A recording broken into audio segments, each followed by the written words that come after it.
Olá, nós somos da Midas Escola de Arte. E seja bem-vindo a mais um novo vídeo aqui do canal. No vídeo de hoje, bate-papo com o Joe do canal... Não acredito nisso! Brincadeira. Joe! Dicas de inglês by Joe. Vai. Mas a culpa é minha, porque eu sempre falo pra todo mundo que se quer achar no YouTube é só digitar Joe. Dicas de inglês by Joe, até eu trago. A pessoa conhece o canal, eu é Joe. Vai, Vamos lá. Dicas de inglês by Joe.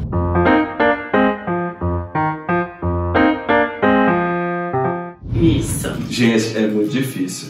É porque Porque mistura são português e duas inglês, né? São duas É. línguas, eu entendo. Então é isso aí, gente. Hoje eu queria receber aqui o Joe.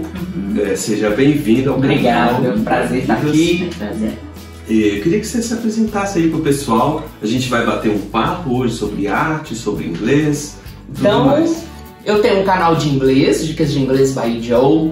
Nós já somos mais de 230 mil seguidores no YouTube e eu trago inglês de uma forma diferente, através de pegadinhas, de vídeos mais divertidos, para mostrar que inglês não é esse bicho de sete cabeças que muitas pessoas acham que é, e é algo bem tranquilinho, bem tranquilo.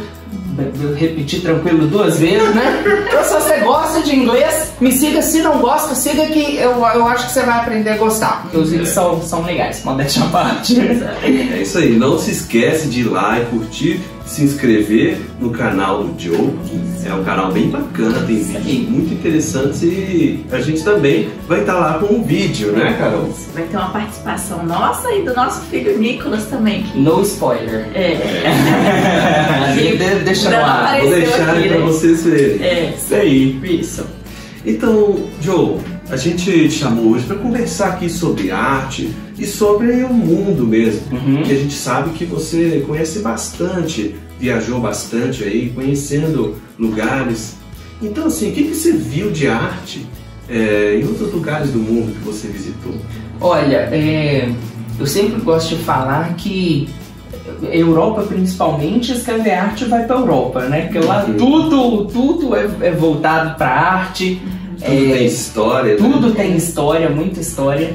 E algo que eu percebo também é que os outros países valorizam muito a arte, né? Os museus, isso tudo, você vê muita propaganda, visita um museu, e quando você vai visitar, você vê muitas pessoas daquele mesmo lugar visitando.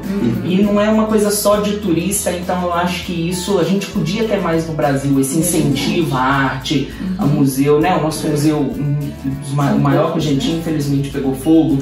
Então a gente não tem essa tradição, né? Não tem. A gente pensa assim, igual eu conheço muitas pessoas que moram em São Paulo, e São Paulo é a capital brasileira que mais tem museu. Sim. E que a pessoa às vezes nunca foi nem no MASP, né?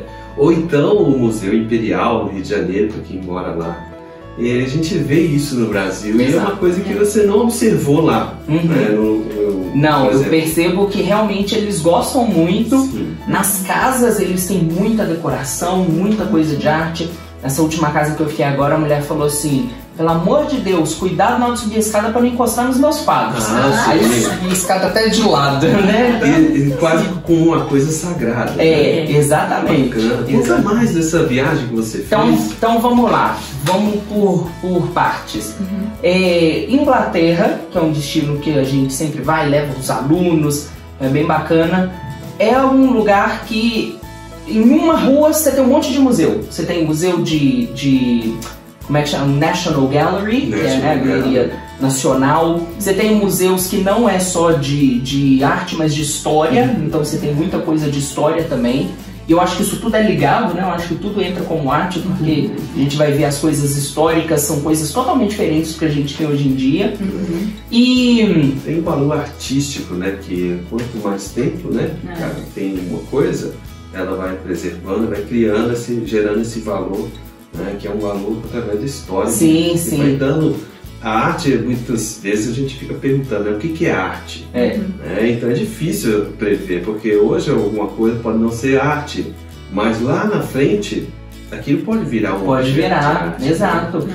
Né? Na França, eu acho que é o lugar mais bonito que eu visitei em termos de arte, porque lá tem um passeio no Rio que Rio Sena, né? Rio Sena, em Paris? É. Você vai passando e as montanhas, eu tô viajando. As fontes têm decorações de como se fossem anjos e muita escultura. E no Museu do Louvre eu fiquei impressionado com... Tinha um quadro que ele pegava a parede toda. Acredito que deve ter uns 7 metros o quadro, assim. Ela estava falando que o pintor demorou 2 anos e meio para pintar ele. Você já imaginou quanto tempo que é e quanto esforço que a pessoa colocou para pintar um quadro demorando 2 anos e meio. E a gente sabe que tem outros que é até mais do que isso, né? A gente vai procurar esse quadro e vai colocar aí na tela para vocês verem. Isso aí, ó, procure aí. E você dá as dicas também sobre as técnicas daqueles usos. Exato, legal, maravilha. E você comentou que foi lá no Louvre, né? E você viu a Mona Lisa, né? Sim. E ela é como que ela é? Ela é, né? Eu acho que... Eu não sei se aquele quadro, o que ele tem de especial, mas eu achei um quadro como outro. Mas o que é interessante ali é realmente aquela discussão, se ela tá sorrindo, se ela tá séria. Então acho que aquele quadro traz em você uma dúvida. Você fica, tá rindo, tá séria, tá com um sorrisinho. E é difícil ver Mona Lisa também, porque fica uma multidão de gente. Então você olha rápido, aí você chega perto, mas não pode chegar tão perto, tem um monte de segurança, tem um vidro dessa grossura. Ela já foi roubada, né? Verdade. Foi um caso assim que conseguiram recuperar. Acho que foi o pintor, né? O pintor do museu que estava trabalhando lá, que colocou ela. Que era um copista, né? Então, para quem não sabe, gente, todo museu tem um copista.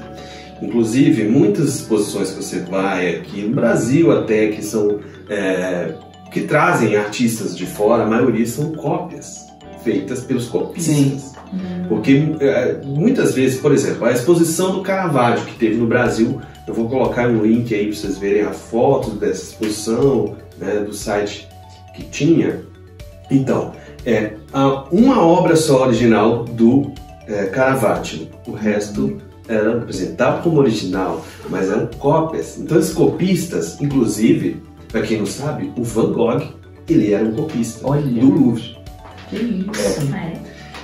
Existe uma aura de que o Van Gogh não era um bom pintor, nem um bom desenhista, mas é mentira. Ele era super bom, tanto que era contratado pelo Louvre. Muita gente pergunta como é que ele comprava as tintas, né? Tá explicado aí o emprego que ele tinha, né? E eu vi algo legal da Mona Lisa também, é que lá fala que teve uma época que a França passou por um momento tão difícil que eles estavam cogitando vender a Mona Lisa para pagar as custas do governo. Que o valor dela, eu não lembro exato, mas passa de bilhões de dólares. Então é um valor assim... O que será que... inverteu aqui agora, né? Eu que comecei a fazer as perguntas. Eu tô curioso. O que faz ser um quadro valer tanto assim? Porque eu sei que no caso da Mona Lisa, acho que foi o roubo, né? Depois do roubo que ela passou a valer mais ainda. Mas o que faz algo valorizar tanto assim, será, hein? Inclusive eu não lembro o nome, mas tem um filme que conta toda a história da Mona Lisa. Desde o primeiro dono dela, que foi o Leonardo da Vinci. Reza a lenda, a Mona Lisa estava no leito de morte dele, tinha tipo 3, 4 telas, e a Mona Lisa era uma delas. Inclusive, dizem que o próprio Da Vinci achava que a Mona Lisa não tinha sido terminada. Então foi uma pessoa real, a Mona Lisa? A Mona Lisa, o que se fala é que era uma pessoa real, né? Era uma Gioconda, não estou lembrado exatamente o nome. Mas existem muitos mitos por trás de quem era. Sim. Mas esse filme ele é mais sobre a história da obra. Que legal. Então assim que ele terminou, né, que a obra é considerada pronta, no caso da Mona Lisa, depois da morte do Da Vinci. Porque para o Da Vinci a obra não estava pronta. Ele ficava trabalhando a vida inteira, ficou trabalhando naquela obra. Ele não conseguia terminar. Entendi. Né? E aí esse filme, se eu não me engano, ele mostra todos os donos que teve. Desde o roubo também tem essa história e tudo. E é claro que se a França tivesse vendido, né, essa obra, ia perder muito, né? Exato. Apesar do Da Vinci, né, ser um artista italiano, né? Então talvez, quem sabe, né, se a Mona Lisa tivesse Mas eu acho que as pessoas vão no Louvre pensando em ver Mona Lisa. Eu, por exemplo, a primeira vez que eu fui, eu paguei para entrar no Louvre só para ver Mona Lisa. E algo interessante é que quando a gente chegou na primeira vez, tava fechando, faltava 40 minutos para o museu fechar.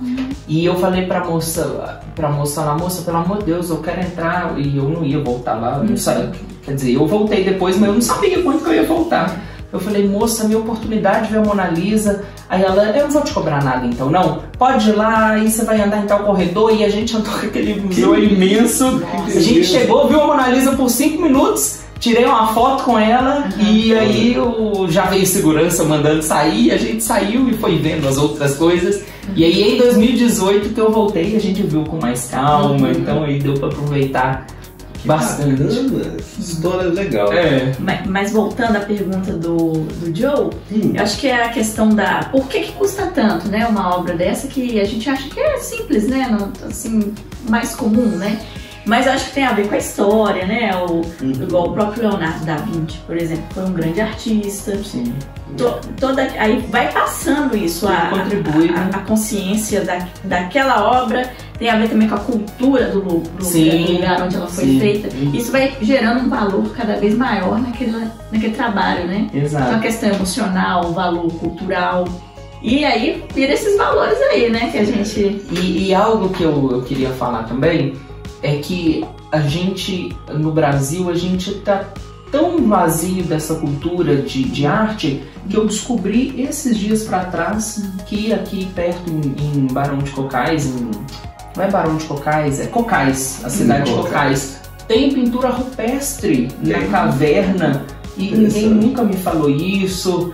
Então eu acho que o canal de vocês é uma ótima iniciativa para despertar o lado de arte dessas pessoas, né, de quem está assistindo, para ver que a arte é algo muito importante, faz parte da nossa vida.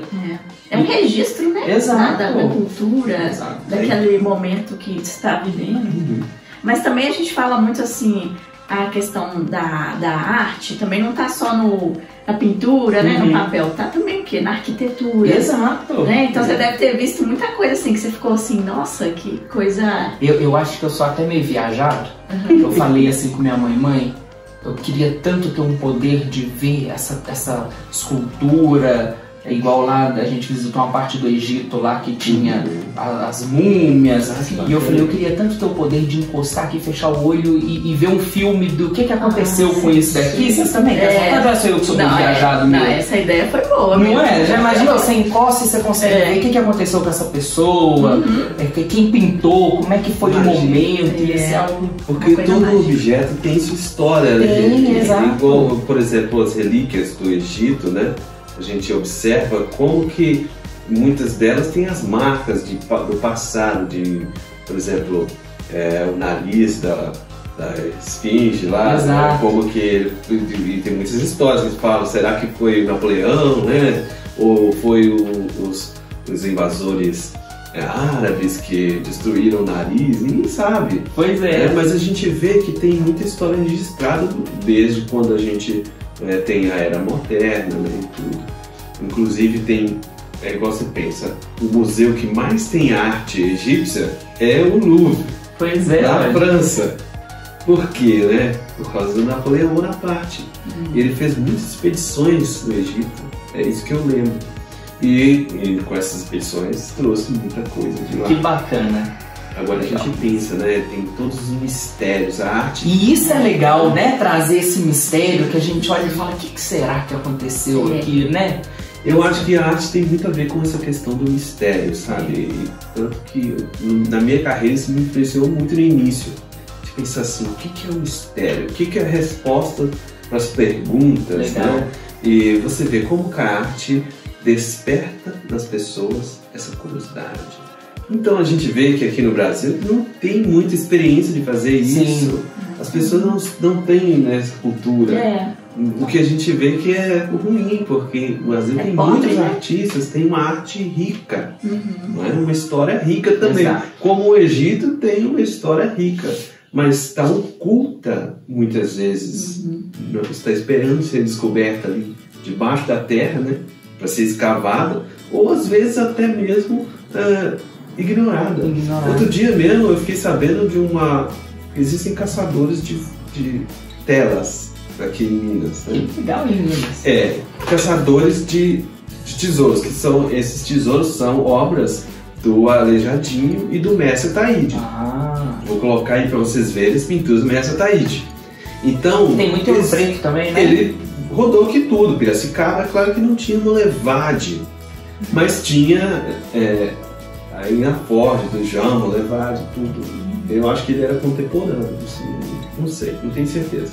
Mas enfim, ele circulou por Nova Era, ele circulou por São Domingos do Prata, e acharam uma obra do Mestre Ataíde num porão de uma casa dessas antigas aí. E às vezes a pessoa nem dá nem fé, sabe, né? nem dá fé. Eu fiquei sabendo também de um caso de que a pessoa, esse caçador de tesouros, ele veio de fazendas.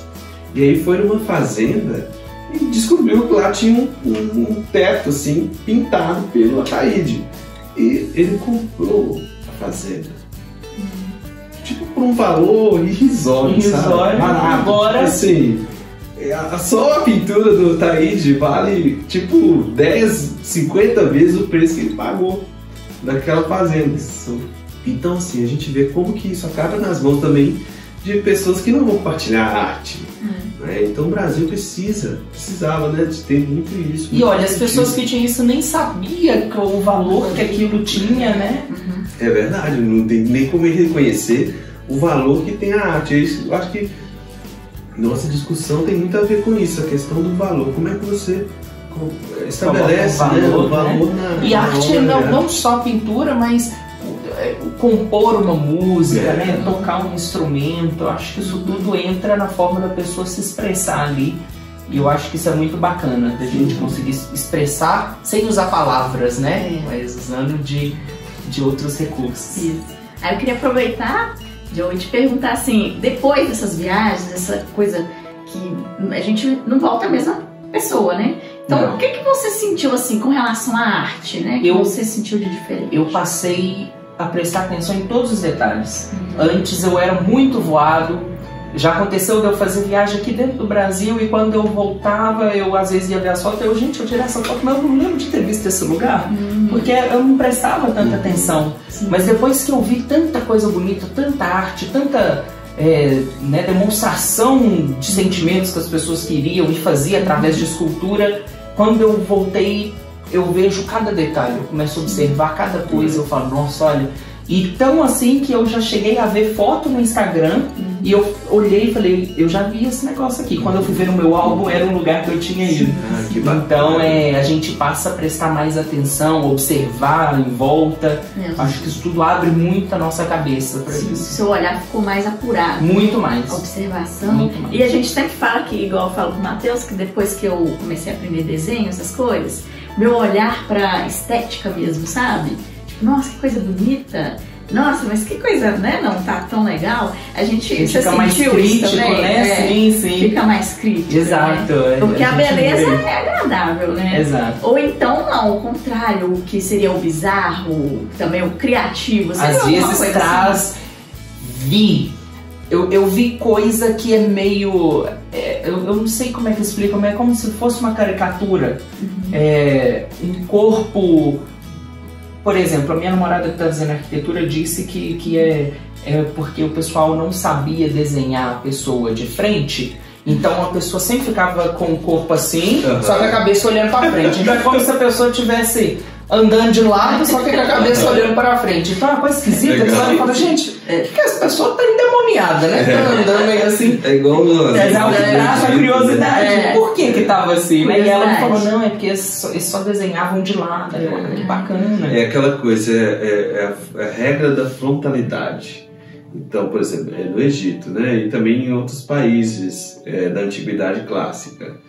Então, o corpo fica para frente, o rosto fica de perfil. Isso. Eu acho que o quadril fica de lado e as pernas também. Né? Então é super estranho. É, muito estranho. Se você fica nessa posição, né?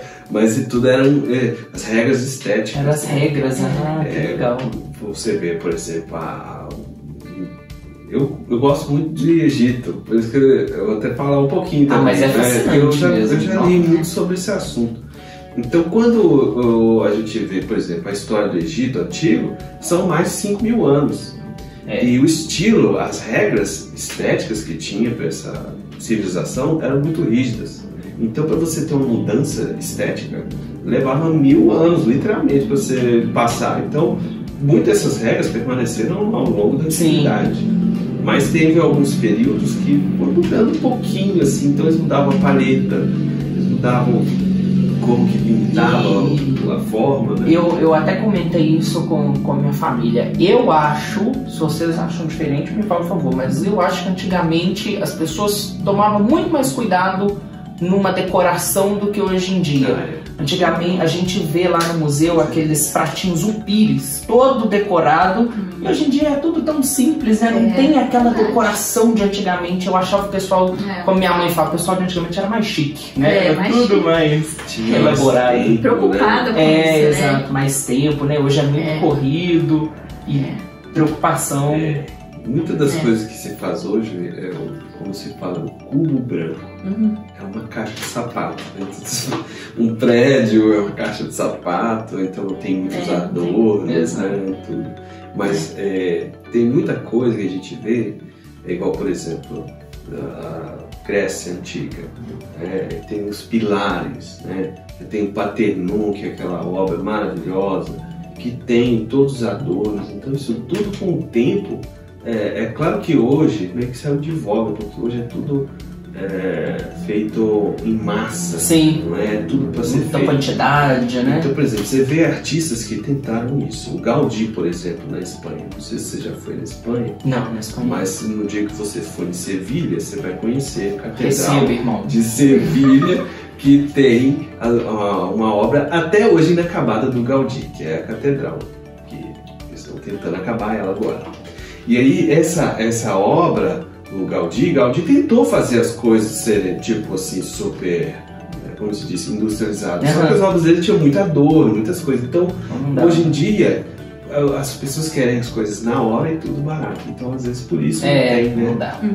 Mas tem capacidade. Eu acho que no futuro vai ter.